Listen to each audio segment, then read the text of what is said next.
This is Dana with Vinyl Designs Cut and Create, and today I'm going to show you how to add a glitter texture to your text or to a design to make it look like a heat transfer glitter, and add that design then to a mock-up. So the first thing I want to show you is actually how to add the glitter, the texture to your text, and I just have typed up a text here using the Silhouette default settings, and I use the font pin setter. At the end of the tutorial, I'll go ahead and link where I found the textures for the glitter, where I got the font, and where I've got the design. So I have a design here, a bunch of text here that I'm going to just go ahead and take these here, and I'm going to group those by hitting Command G. I'm using a Mac. And I'm just going to color those. Now my color menu palette is on the right hand side. Yours could be up at the top somewhere. But I'm just going to hit my color menu, and I'm going to just fill it with black. Okay, because this is what I want to have filled with texture. Okay, and I have each letter as its own object or its own shape. In your color menu, you also have this little polka dot fill pattern. And if I click on that, it's going to show me a bunch of fill patterns that are in your Silhouette software already provided for you. So you can choose and add different textures. But what I want to do is actually add a glitter texture. So I'm going to change that to this texture, maybe change the R to that one and the T to silver. Okay, so that's how you're going to add a glitter texture, but to me that doesn't look realistic. Now what we want to do is make this look as realistic as possible, and I'm going to show you how to do that here in a little bit, but there's a few other things that I want to point out. I'm going to go ahead and undo all that, and I'm going to take this whole text, and I'm going to go ahead and group that together. I'm going to add the texture to both words instead of by letter. Okay, so let's say that I don't have any of these glitter textures yet in my library, and maybe it's one that I'm not going to use often and I just want to use it one time. I'm going to remove that texture that I just put in just to show you. I have it open up on the side. I have bought a texture palette that has 24 different textures in there, and I want to use one of these textures to show you. So let me pull up this blue one. I'm going to take this blue texture and I'm going to pull it onto my mat, but when I pull it onto my mat, you're going to actually see the whole entire pattern, and that's because I'm not over the top of an object. But if I move my mouse around and drag this pattern up to a texture or over an object, it's going to fill it in. And again, you can do different colors for each of the different letters. Okay, but again, I want this word to be all one texture, so I'm going to do that. I'm going to show you something here. I'm going to zoom in. When a designer, a good designer, creates a design, they have already turned off these lines that you're going to see here. See this red line around the words? This is your line style menu, and it is showing as a black, or I'm sorry, as a default for Silhouette is red. You can change that to different colors. But I actually want to turn that off. So I'm going to select my object and I'm going to hit this crosshatch, which means that it's transparent. And when I hit that, it turns that off. So I'm going to do that for my entire design. Turn it off. So when I zoom up here and look at my glitter texture, you don't see that line anymore. And that's going to help make it look a little bit more realistic. A good designer will already have done this for you. You won't see that red line. Okay. So this looks okay, but it's still not as good as it could be. So I'm going to click back onto this word, this object, and we go back up to my fill panel, color fill panel, and I'm going to click over here on my fill patterns. And right below all your possibilities of fill patterns is your advanced options. It may look like this. I already had mine open, so I'm going to open it up. What I want to do is I'm going to go down here to my scale, and I'm going to drag this to the right.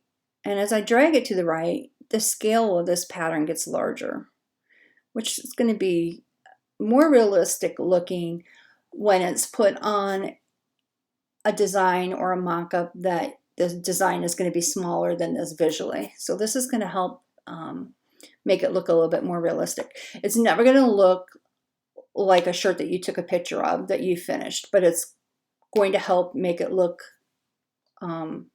better. The other thing you can do, if you don't like the way the pattern is, let's say I wanted to do, I don't like that pattern, or that one. Say I wanted to do, I don't like that one either.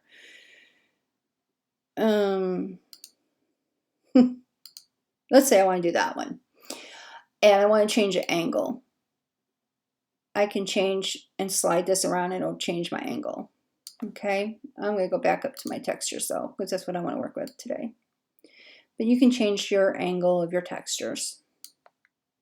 All right, the other thing you can do, some textures, if you look at this texture here, it's darker in this left-hand corner and lighter in the middle, and then a little bit darker up in the right-hand corner. So if I hit on my pan pattern, it's going to give me this round circle with a crosshatch.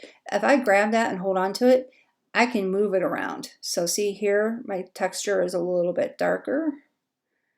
And if I go up here to the bottom, it's a little lighter.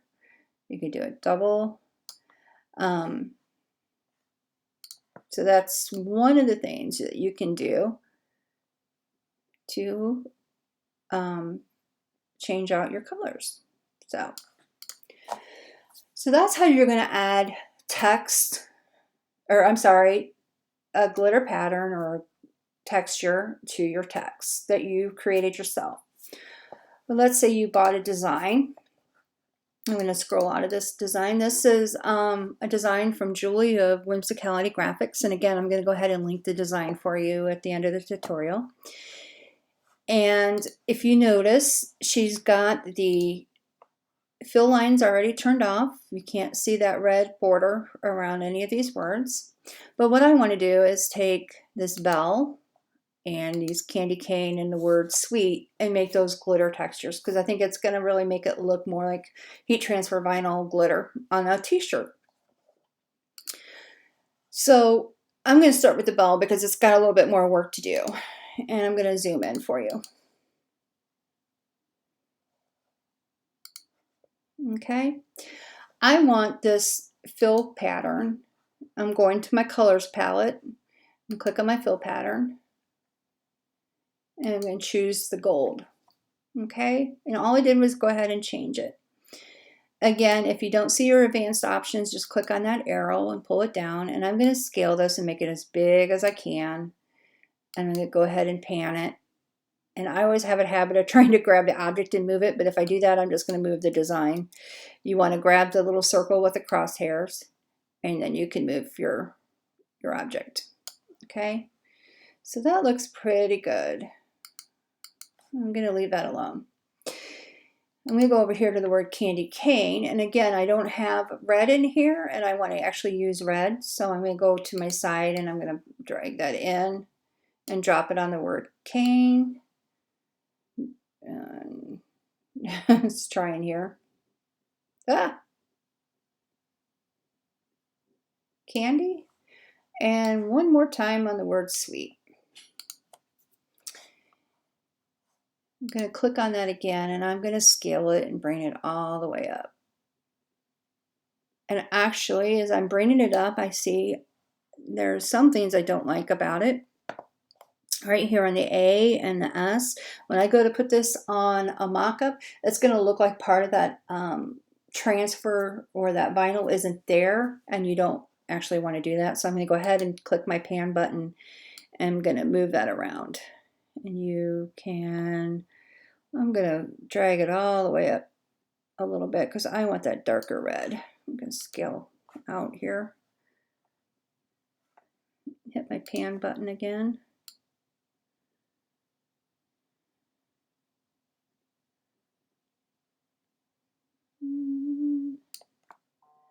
That looks pretty good. Maybe change my angle just a touch. There we go. Okay.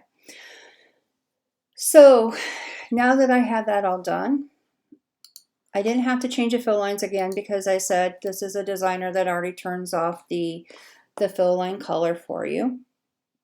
I'm going to highlight this whole design and I'm going to hit Control C. And now I'm going to drop over here to my mock-up and I'm going to hit Control V to paste it. Okay, I'm going to scroll out here. And why am I cannot grab it?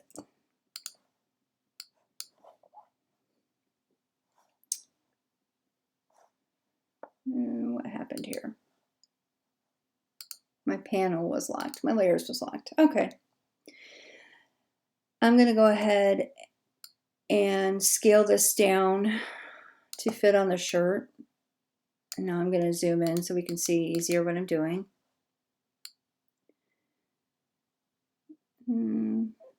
That looks pretty good. Let me scale out size-wise. That looks all right. Okay. That looks pretty good, but to me it still looks a little bit fake. So what I'm going to do is go back up here to my color panel and I'm going to move Candy Cane out of the way and I'm going to move my bells out of the way. I'm going to click this part of the design and I'm just going to ever so slightly change my transparency to just, don't want to do it too much because then the Candy Cane kind of looks a little dull, I guess is the word. You want to dull it a little bit, but you don't want it so dull that it is flat looking, but you want it to have just a bit of a washed out look.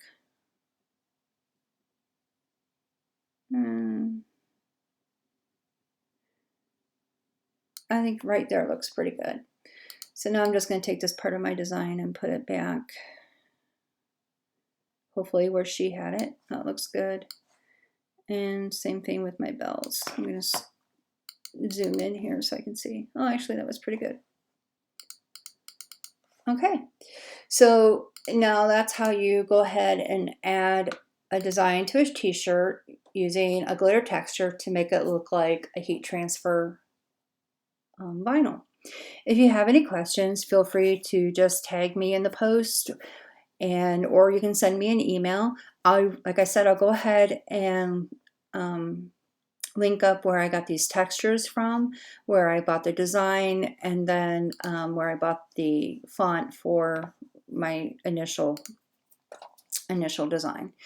Thank you so much if you were patient with me to go through this whole thing. I appreciate it, and I will talk with all of you later. Have a great day.